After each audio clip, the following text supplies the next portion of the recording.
Hello guys, welcome back to Darshni Vlogs. So next ನಾವು ಬಂದಿದ್ದೆ ಕೊರಗಜ್ಜನ ಆದಿಸ್ಥಳಕ್ಕೆ. So ಅಲ್ಲಿ ಬಂದುಬಿಟ್ಟು 2 ಆದಿಸ್ಥಳ ಇದೆ. ಸೊ ಫಸ್ಟು ಗೂಗಲಲ್ಲೆಲ್ಲ ಸರ್ಚ್ ಮಾಡಿದ್ರೆ ಈ ಪ್ಲೇಸೇ ಬರೋದು.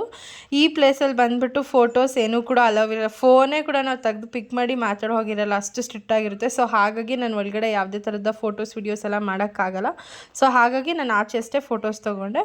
ಇದು ಮುಗಿಸ್ಕೊಂಡು ನೆಕ್ಸ್ಟ್ ಇನ್ನೊಂದು ಆದಿಸ್ಥಳ ಇದೆ. ಸೊ ಅದಕ್ಕೆ ಹೋಗಿದ್ವಿ. ರಕ್ತೇಶ್ವರಿ ಅಮ್ಮನವರಿದ್ದಾರಲ್ಲ ಆ ಆದಿಸ್ಥಳದಲ್ಲಿ, ಅಲ್ಲೂ ಕೂಡ ಕೊರಗಜ್ಜ ಇದೆ. ಸೊ 2 ಪ್ಲೇಸ್ಗೂ ಕೂಡ ನಾವು ಹೋಗಿದ್ವಿ. ಇಲ್ಲಿ ಬಂದುಬಿಟ್ಟು ಫೋಟೋಸು ವಿಡಿಯೋಸ್ ಎಲ್ಲ ಮಾಡ್ಕೋಬೋದು. ಇಲ್ಲೇನು ಆ ಥರ ರಿಸ್ಟ್ರಿಕ್ಷನ್ ಏನಿಲ್ಲ. ಸೊ ಹಾಗಾಗಿ ಇಲ್ಲಿ ಫೋಟೋಸು ವಿಡಿಯೋಸ್ ಎಲ್ಲ ತೊಗೊಂಡು ದೇವ್ರ ದರ್ಶನ ಕೂಡ ನೆಮ್ಮದಿಯಾಗಿ. ನನಗೆ ಈ ಕೊರಗಜ್ಜಂದು ತುಂಬ ಒಂದು ಸ್ಪೆಷಲ್ ಏನು ಅನ್ನಿಸ್ತು ಅಂತಂದರೆ, ಚಕ್ಲಿ ಬೀಡ ಮತ್ತು ಬ್ರ್ಯಾಂಡಿಗೆ ನಾವು ಅಂದ್ಕೊಂಡಿದ್ದನ್ನು ನಮಗೆ ಕೊಟ್ಟು ಸ್ವೀಕರಿಸ್ತಾರಲ್ಲ, ಅದು ನನಗೆ ತುಂಬ ಖುಷಿ ಆಯಿತು. ಸೊ ಅಲ್ಲೆಲ್ಲ ದೇವ್ರ ದರ್ಶನ ಎಲ್ಲ ಮುಗಿಸ್ಕೊಂಡು ನೆಕ್ಸ್ಟ್ ನಾನು ಹೊರಟಿದ್ದು ಮತ್ತೆ ಉಡುಪಿಗೆ ಬಂದುಬಿಟ್ಟು ಫಿಶ್ ತಿಂದಿಲ್ಲ ಅಂದರೆ ಚೆನ್ನಾಗಿರುತ್ತೆ. ಸೊ ಹಾಗಾಗಿ ಸಾಯಿ ಫಿಶ್ ಲ್ಯಾಂಡಿಗೆ ಹೋದ್ವಿ. ಊಟ ಮುಗಿಸ್ಕೊಂಡು ಮತ್ತೆ ಡ್ರೆಸ್ ಚೇಂಜ್ ಮಾಡಿಕೊಂಡು ಮತ್ತೆ ನಾವು ಹೋಗಿದ್ದು ಬೀಚ್ ಹತ್ರ ಆಟ ಆಡೋಣ ಅಂತ. ಬೀಚಿಗೆ ಹೋಗೇ ಇರಲಿಲ್ಲ ನಾವು.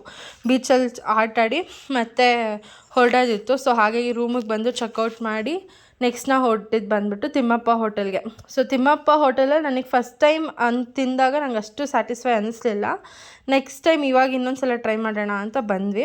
ಊಟ ಎಲ್ಲ ಚೆನ್ನಾಗಿತ್ತು. ನನಗೆ ಕೋರಿ ರೊಟ್ಟಿ ಮತ್ತು ಚಿಕನ್ ಕರಿ ತುಂಬ ಇಷ್ಟ. ಸೊ ಹಾಗಾಗಿ ಅದನ್ನು ತೊಗೊಂಡು ಒಂದು ಮೀಲ್ಸ್ ತೊಗೊಂಡು ಒಂದು ಬಂಗುಡೆ ಮೀನು ತೊಗೊಂಡ್ವಿ ಮೀಲ್ಸ್ ಜೊತೆಗೆ. ಊಟ ಮಾಡಿಕೊಂಡು ನೆಕ್ಸ್ಟು ಗಾಡಿ ಬಿಡೋದಿತ್ತು. ಗಾಡಿ ಬಿಟ್ಬಿಟ್ಟು ಅಲ್ಲಿಂದ ಹೊರಟಿದ್ದೆ ನಾವು ಬ್ಯಾಂಗ್ಳೂರಿಗೆ ಗೈಸ್. ನನ್ನ ಚಾನಲ್ನ ಇನ್ನೂ ಯಾರು ಸಬ್ಸ್ಕ್ರೈಬ್ ಮಾಡ್ಕೊಂಡಿಲ್ವೋ ಅವರು ಪ್ಲೀಸ್ ಬೇಗ ಹೋಗಿ ಸಬ್ಸ್ಕ್ರೈಬ್ ಮಾಡ್ಕೊಳ್ಳಿ. ಹಾಗೆ ಲೈಕ್ ಮಾಡಿ ಇದೇ ಥರ ಸಪೋರ್ಟ್ ಮಾಡ್ತಾಯಿರಿ ಗೈಸ್. Thanks for watching.